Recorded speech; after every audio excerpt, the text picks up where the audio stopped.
नमस्कार, आप देख रहे हैं जनता टीवी। मैं हूं आपके साथ अमन त्रिपाठी। बुलेटिन में रुक करेंगे 2 मिनट में 10 बड़ी खबरों की ओर। प्रदेश की बेटी मोनिका ने किया प्रदेश का नाम रोशन। क्वींस ऑफ एंटरप्रेन्योर विमेन का जीता खिताब। महिलाओं को आत्मनिर्भर बनाने के लिए मिला अवार्ड। उधम सिंह नगर में एसएसपी मंजुनाथ टीसी की पहल। 500 से अधिक ग्राम प्रहरियों को बांटे जैकेट। अपराध रोकने में पुलिस की करते हैं सहायता। हल्द्वानी में पुलिस का अतिक्रमण हटाओ अभियान जारी। 65 दुकानदारों को नोटिस हुआ जारी। शहर सौंदर्यीकरण का हो रहा काम। गदरपुर में उत्तरायणी मेले का शुभारंभ। वॉलीबॉल प्रतियोगिता से हुआ मेले का आगाज। स्थानीय विधायक रहे मौजूद। बैठक तमाम मुद्दों पर हुई बातचीत। पुलिस महानिदेशक ने जारी किया आदेश। गणतंत्र दिवस परेड में विकसित उत्तराखंड की झांकी पर कांग्रेस का तंज। प्रदेश में आए दिन हो रही घटनाओं का हवाला देते हुए कहा, अपराध के बीच कैसे होगा विकसित प्रदेश का प्रदर्शन।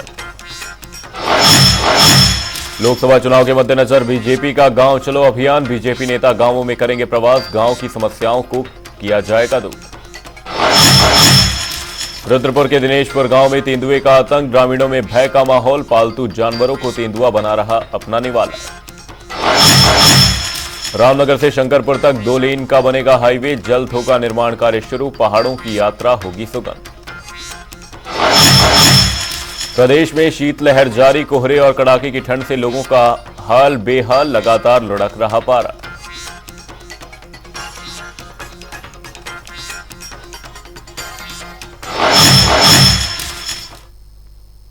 दो मिनट में 10 बड़ी खबरों के बाद अब रुक करेंगे उत्तराखंड से जुड़ी कुछ अहम खबरों की ओर। प्रदेश में राष्ट्रीय युवा दिवस के मौके पर कार्यक्रम का आयोजन किया गया। कार्यक्रम में मुख्यमंत्री पुष्कर सिंह धामी ने शिरकत की। राष्ट्रीय युवा दिवस की सीएम धामी ने युवाओं को शुभकामनाएं दी। इस दौरान सीएम धामी ने प्रदेश में बेहतर काम करने वाले महिला मंगल दल और युवा मंगल दल को स्वामी विवेकानंद पुरस्कार से सम्मानित किया। बता दें, कार्यक्रम का आयोजन युवा एवं प्रांतीय रक्षक दल की ओर से किया गया है। इस दौरान सीएम धामी ने संबोधन किया और कहा कि युवा दिवस हम सबको प्रण दिलाता है कि स्वामी विवेकानंद जी ने बहुत कम उम्र में धर्म के विजेता को आगे ले जाने का काम किया। साथ ही सीएम धामी ने संबोधन में G20 का भी जिक्र किया। इन सभी पर ध्यान देना है। उसमें भी हमारे युवा नौजवानों को हर स्थान पर अपने अपने स्थानों पर प्रतिभा करना है। मैं आप सबसे अनुरोध करता हूं कि हम हमको जोड़ा जा रहा है। इन सभी पर ध्यान देना है। उसमें भी हमारे युवा नौजवानों को हर स्थान पर अपने अपने स्थानों पर प्रतिभा करना है। मैं आप सबसे अनुरोध करता हूं कि हम पर्यटन राज्य के रूप में पूरे देश के अंदर जाने जाते हैं, दुनिया के अंदर जाने जाते हैं। पूरी दुनिया का ध्यान हमारी तरफ गया है, तो स्वच्छता को भी हमने प्राथमिकता देनी है। सरकार भी इस दिशा में काम कर रही है। आप सबको भी उस दिन काम करना है जहां स्वच्छ उत्तराखंड बनाना है। और उस दिन हमें क्या दीपोत्सव भी मनाना है। मनाएंगे ना दीपोत्सव सब लोग? अरे इतनी कम आवाज क्यों आ रही है? बहुत अच्छे से मनाएंगे मेरे युवा मित्रों। मैं आपको विश्वास दिलाना चाहता हूं कि हमारी सरकार युवाओं के चहुमुखी विकास के लिए, उनकी उन्नति के लिए संपूर्ण रूप से प्रतिबद्ध है। क्योंकि हमने युवाओं और उनकी जो प्रतिभा है उन पर हमें पूरा भरोसा है। अयोध्या में राम मंदिर प्राण प्रतिष्ठा समारोह से पहले मुख्यमंत्री आवास में अक्षत वितरण टोली पहुंची। इस टोली के सदस्यों की ओर से पूजित अक्षत, राम मंदिर का चित्र और निमंत्रण पत्रक मुख्यमंत्री पुष्कर सिंह धामी को भेंट किए गए। इस मौके पर मुख्यमंत्री ने कहा कि भगवान राम आगामी 22 जनवरी को अयोध्या धाम में बन रहे नव्य दिव्य मंदिर में विराजमान होंगे, जिसके तहत पूरे देश में धूमधाम से अक्षत कलश यात्रा संचालित की जा रही है। सीएम ने कहा कि 22 जनवरी को हम सब प्रभु रामलला का भव्य मंदिर में विराजमान होते हुए देखेंगे।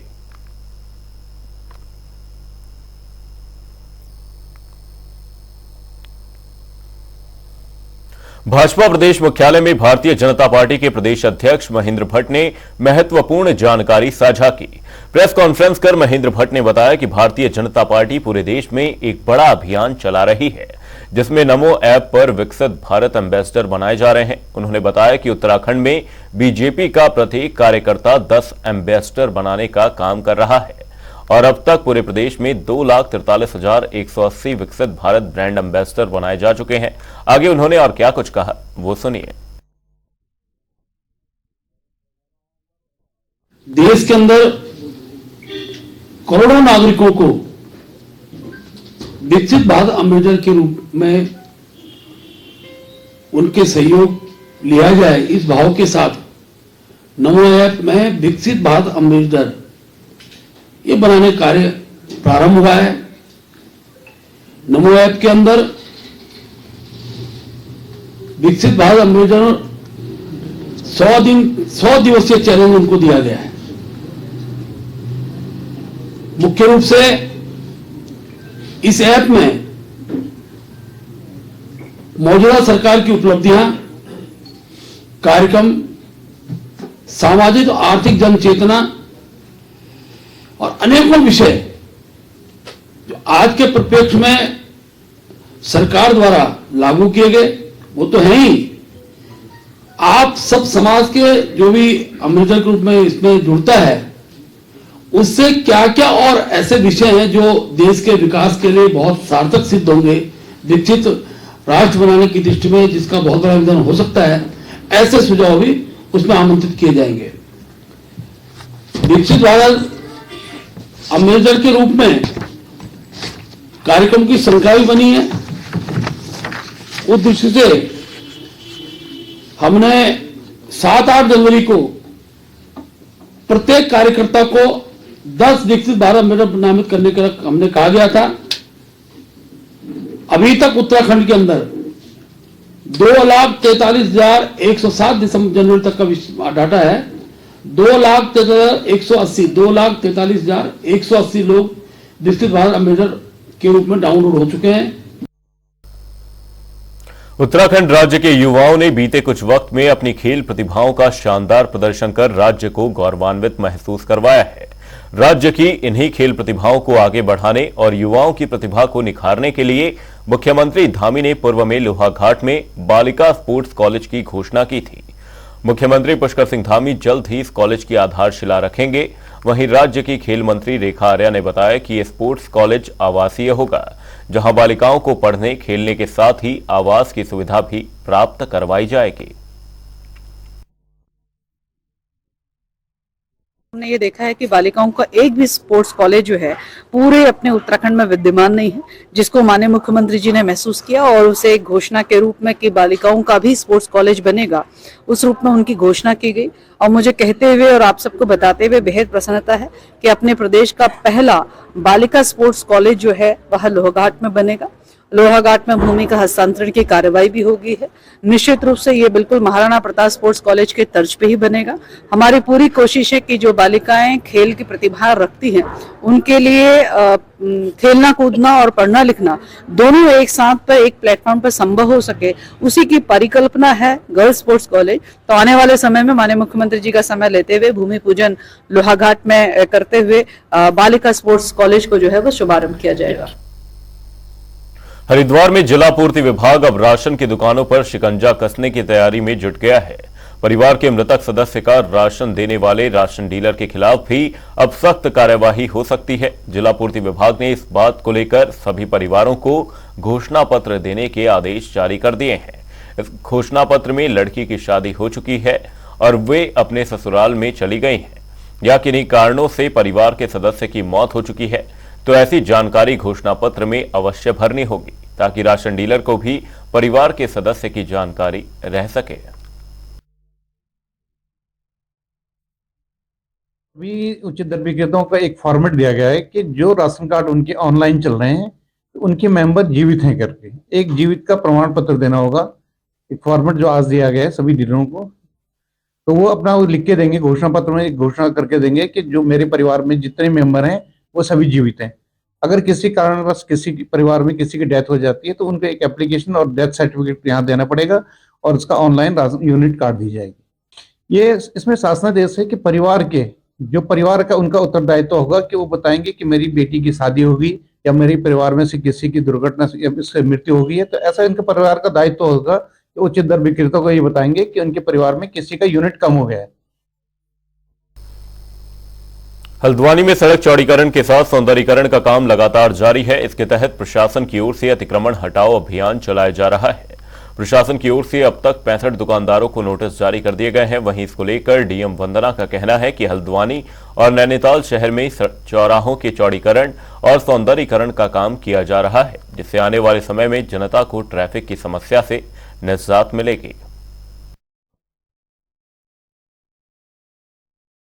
ट्रैफिक जाम का इशू है, उसमें हम लोगों ने एक स्टडी कराई थी रोड सेफ्टी कमेटी के माध्यम से भी, और जो एडीबी के अंतर्गत कॉम्प्रिहेंसिव मोबिलिटी प्लान बन रहा है हल्द्वानी शहर के लिए, उसके अंतर्गत भी कंसल्टेंट के माध्यम से एक स्टडी कराई गई थी। तो काफ़ी सारे बॉटलनेक्स हमारी जो महत्वपूर्ण सड़कें हैं उनमें निकल कर आए, जिसमें सड़क की जो मूल लंबाई है वो अलग अलग स्थानों, चौड़ाई है वो अलग अलग स्थानों पर अलग अलग जो है दिखाई दे रही है। कुछ जगह संकरा है, कुछ जगह चौड़ा है।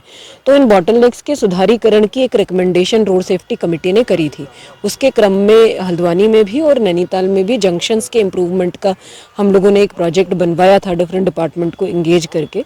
गवर्नमेंट ने अभी उसमें सैंक्शन दे दी है और धनराशि भी जारी हो गई है। टेंडर इत्यादि की प्रक्रिया प्रारंभ करके अभी कार्यदायी संस्था ने काम किया है।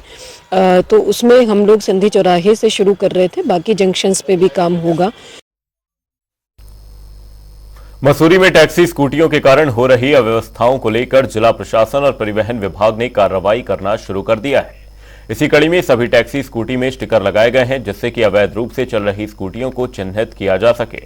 इस मौके पर मसूरी नगरपालिका परिसर में मसूरी में संचालित टैक्सी स्कूटियों के सत्यापन को लेकर भी शिविर लगाया गया। इसके साथ ही परिवहन विभाग के कर्मचारियों की ओर से सभी स्कूटियों के कागजों की चेकिंग भी की गई।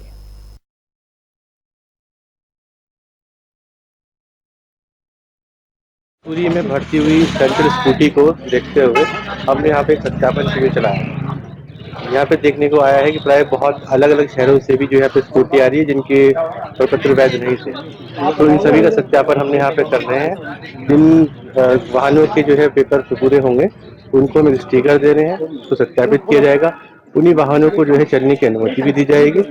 इस तरह की योजना हमने यहाँ पे बनाई है। क्योंकि अभी इनकी सबसे प्रथम चरण में हम लोग इनके वाहनों के प्रपत्र सत्यापन कर रहे हैं। दूसरे चरण में इनकी पार्किंग स्पेस देखा जाएगा। जितने लाइसेंस इनको निर्गत किए गए हैं उन्हीं के स्पेस उन पे देखे जाएंगे। जितनी वाहन इन्होंने लाइसेंस पे दिखा रखे हैं क्या इनके पास स्पेस अवेलेबल है नहीं है, तो दूसरे चरण में ये कार्यवाही भी की जाएगी। अगर पार्किंग स्लॉट नहीं मिलते तो क्या लाइसेंस निरस्त करने की बिल्कुल इनके खिलाफ कठोर कार्यवाही जरूर की जाएगी। ये अभी उच्च स्तर पर बात चल रही है और हम लोग इसमें रिकमेंड करेंगे कि मसूरी में बढ़ती हुई स्कूटी के कारण जो है इनको लाइसेंस में अभी कमी की जाए। देहरादून पुलिस मुख्यालय में रेलवे सुरक्षा व्यवस्था समिति की बैठक हुई। इस दौरान कार्यवाहक पुलिस महानिदेशक अभिनय कुमार ने कहा कि ट्रेनों में पत्थरबाजी के इलाकों को चिन्हित किया जाना चाहिए ताकि इन स्थानों को सीसीटीवी कैमरों से कवर किया जा सके। ऐसा करने से पत्थरबाजी करने वालों के खिलाफ कड़ी कार्रवाई की जा सकेगी। इसके साथ ही बैठक में रेलवे स्टेशनों की सुरक्षा व्यवस्था को पुख्ता करने के लिए डॉग स्क्वाड की व्यवस्था करने के भी आदेश दिए गए।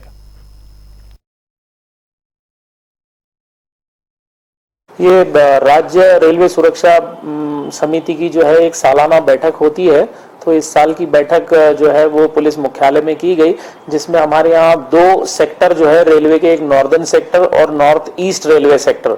तो इस तरह जो ये हमारा देहरादून सेक्टर जो पूरा आता है, देहरादून हरिद्वार, और ये जो सेक्टर आता है ये नॉर्दर्न रेलवे में आता है, और उस तरह जो काठगोदाम और जो टनकपुर वो जो सेक्टर आता है नॉर्थ ईस्ट रेलवे सेक्टर में आता है। तो दोनों जो है सेक्टर्स के जो है उच्च अधिकारी रेलवे के कल पुलिस मुख्यालय में हमने समन्वय बैठक करी, जिसमें सुरक्षा से रिलेटेड आरपीएफ के भी आए थे और एडमिन से रिलेटेड जो है वो उनके मंडल अधिकारी भी आए थे। प्रदेश में कड़ाके की ठंड का कहर लगातार जारी है। वहीं ठंड से बचाव के लिए एसएसपी ने 17 थानों के 500 से अधिक ग्राम प्रहरियों को पुलिस हेडक्वार्टर से आई गर्म कैप बांटी गई। इसके अलावा थाना खटीमा, झंकैया और नानकमत्ता के 100 से अधिक ग्राम प्रहरियों को गर्म जैकेट वितरित किए गए। बाकी बचे 14 थानों के ग्राम प्रहरियों को सीएसआर के जरिए जल्द ही जैकेट की व्यवस्था की जाएगी। वहीं इस पर एसएसपी मंजुनाथ तीसी ने बताया कि जनपद के 17 थानों में 512 ग्राम प्रहरी तैनात हैं, जो अपराध को रोकने के लिए पुलिस प्रशासन का सहयोग करते हैं।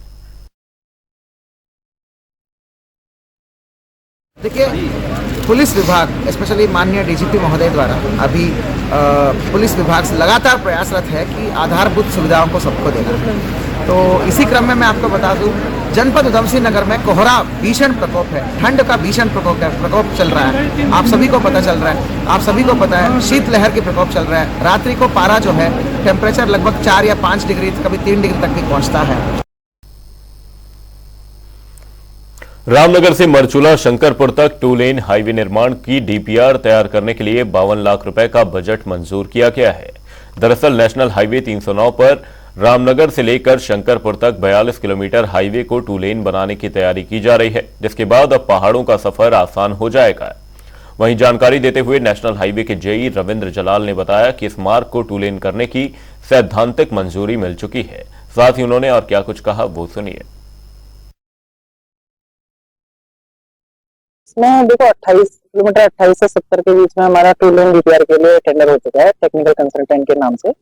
तो इसमें टेक्निकल कंसल्टेंट जो है उसका डीपीआर गठन की कार्रवाई प्रारंभ कर देगी इसमें। तो उसके बाद डीपीआर गठन मुझे लगता है कि इस साल पूरा होके चले जाएगा। तो उसके बाद ही इसमें फिर डीपीआर के बाद जो वर्क के लिए जो आवंटित होगा पैसा, वो डीपीआर के जितने भी हमारी कॉस्ट आएगी डीपीआर की, उसी हिसाब से उसमें आगे कार्रवाई होगी। 30 किलोमीटर रामनगर से लेके शंकरपुर तक मरचूला, हाँ मरचूला आगे, उसमें मरचूला से भी 6 किलोमीटर आगे किलोमीटर, वो हमारी 65 में है किलोमीटर मरचूला जो हमारा खत्म होता है, तो उससे 5 किलोमीटर और आगे है 70।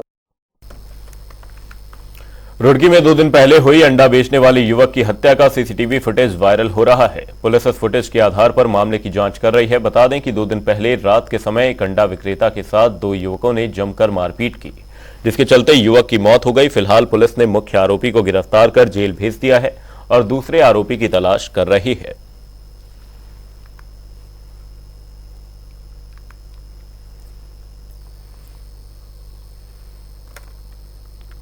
हर साल की तरह आज भी गदरपुर विधानसभा के चक्की मोड़ में उत्तरायण संस्कृति समिति की ओर से वॉलीबॉल टूर्नामेंट के आयोजन के साथ ही उत्तरायण महोत्सव का आगाज किया गया। इस मौके पर स्थानीय विधायक अरविंद पांडे ने कहा कि हर साल की तरह नरेंद्र सिंह कोरंगा अपने पिता स्वर्गीय सोबन सिंह कोरंगा जी की स्मृति में वॉलीबॉल प्रतियोगिता करते हैं, जिससे युवाओं में खेल के प्रति रुचि बरकरार रहे।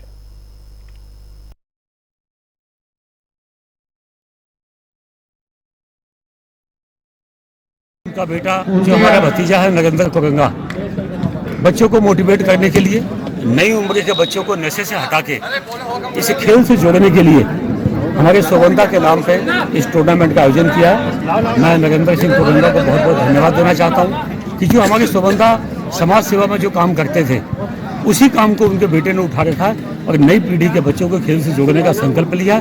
मैं नरेंद्र कोरंगा जी का धन्यवाद देता हूँ इसे समाज को जोड़ने के लिए, अच्छे काम के लिए। मैं पुनः शुभकामना देता हूँ और इस इलाके के नौजवान बच्चों से मैं अपील करना चाहता हूँ कि नरेंद्र कोरंगा जी ने अपने पिताजी को कामों को बढ़ाने का जैसे संकल्प लिया है, ऐसे ही क्षेत्र के नए बच्चे, नई उम्र के बच्चे अपने स्वास्थ्य पर ध्यान दें और नशे से बचे रहें, खेल से जुड़ें। हम ऐसी कामना करते हैं। प्रदेश में लगातार ठंड का प्रकोप बढ़ता जा रहा है। इसको लेकर नगर निगम की ओर से तमाम तैयारियां की गई हैं। इस पर जानकारी देते हुए अपर नगर आयुक्त वीर सिंह बुधियाल ने बताया कि ठंड से बचने के लिए प्रदेश में जगह जगह अलाव व रैन बसेरे की व्यवस्था की जा रही है। इसके साथ ही हमने 37 स्थानों पर अलाव जलाने की व्यवस्था भी की है।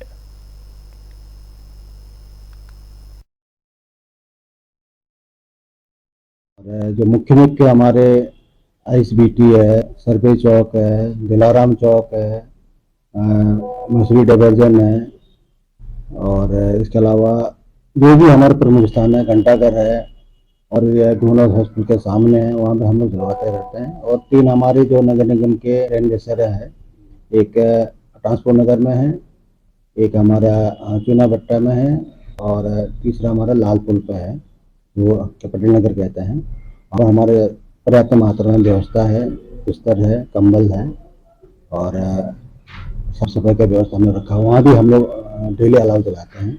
इसके अलावा चुक्क मोहल्ला में भी एक रेंडसर है जो एनजीओ चलाती है, और आज के रेंडसर में जो नीडी पर्सन लोग आ रहे हैं, लेकिन बहुत अधिक मात्रा में नहीं है, 5-10 इस टाइप से लोग आ रहे हैं, और वे भी मैक्सिमम हमारे पटेल नगर वाले में आ रहे हैं। चुक्क वाला में तो है ही है। देहरादून के कारगी चौक मुस्लिम बस्ती में मुस्लिम समुदायों का पिछले कई सालों से कब्रिस्तान की मांग को लेकर संघर्ष जारी है। इनका कहना है कि कब्रिस्तान की जमीन पर ही अवैध रूप से सड़क निर्माण किया जा रहा है, जिसमें प्रशासन की भी मिलीभगत है। तो वहीं यूकेडी के नेता अनुपम खत्री ने कहा कि ग्रामवासियों का सिर्फ ये कहना है कि कब्रिस्तान की जमीन उनको मिल जाए और बाकी जो जमीन बची है उस पर सरकार सड़क बना ले। आइए देखते हैं हमारे संवाददाता की खास रिपोर्ट। मुझे तो लगता है या तो एमडीडीए पैदा करवा रही है खुद, क्योंकि एमडीडीए ने एक तरफ तो टेंडर कर दिया, दूसरी तरफ एमडीडीए ये बताने को तैयार नहीं कि सड़क उसने कितनी चौड़ी पास करी। भाई ये लोकतंत्र है, लोकतंत्र में जनता का अधिकार है, वो सवाल कर सकती है, आपको जवाब देना है। आप राजस्व से, आप पब्लिक का पैसा है, पैसे से, टैक्स पे के पैसे से आप तनख्वाहें ले रहे हैं, आपका दायित्व बनता है हमें जवाब देना। अब यहाँ पे रोड डलवा दी, पीछे कॉलोनी बनी हुई है, वो कॉलोनी कैसे पास हुई, क्या नहीं हुआ, रोड का टेंडर पास कर दिया, पहले बोला नहीं करेंगे, फिर कर दिया। अब यहाँ पे ना कोई ए आता है ना जे आता है। इन स्थानियों को कभी वो ठेकेदार का मुंशी कहता है पुलिस करवा रही है, कभी कह देता है एमडीडीए का आदेश आ गया है, आदेश मांगो तो कोई मिलता नहीं। अब आज यहाँ पे आप देखिए सिपाही भी खड़े हैं, हम भी खड़े हैं, सब लोग आ गए हैं। ये लोग सुबह से, पिछले 2 साल से ये माथापच्ची चल रही है, 4-5 साल से स्थानीय लोग इसमें लगातार प्रयास रहते हैं। न एमडीडीए इस जमीन को नापने को तैयार है, न नगर निगम नापने को तैयार है। ये 546 का रकबा क्या कोई तिलिस्मी हो गया है, कोई यक्ष बन गया है जिसे नापा नहीं जा सकता? भाई आप यहाँ आइए, मौके पे नापिए, 19 बीघा कब्रिस्तान का अलग कीजिए। बुलेटिन में फिलहाल के लिए सिर्फ इतना ही। जाएगा नहीं, जनता टीवी पर खबरों का सिलसिला रहेगा जारी। तब तक के लिए नमस्कार।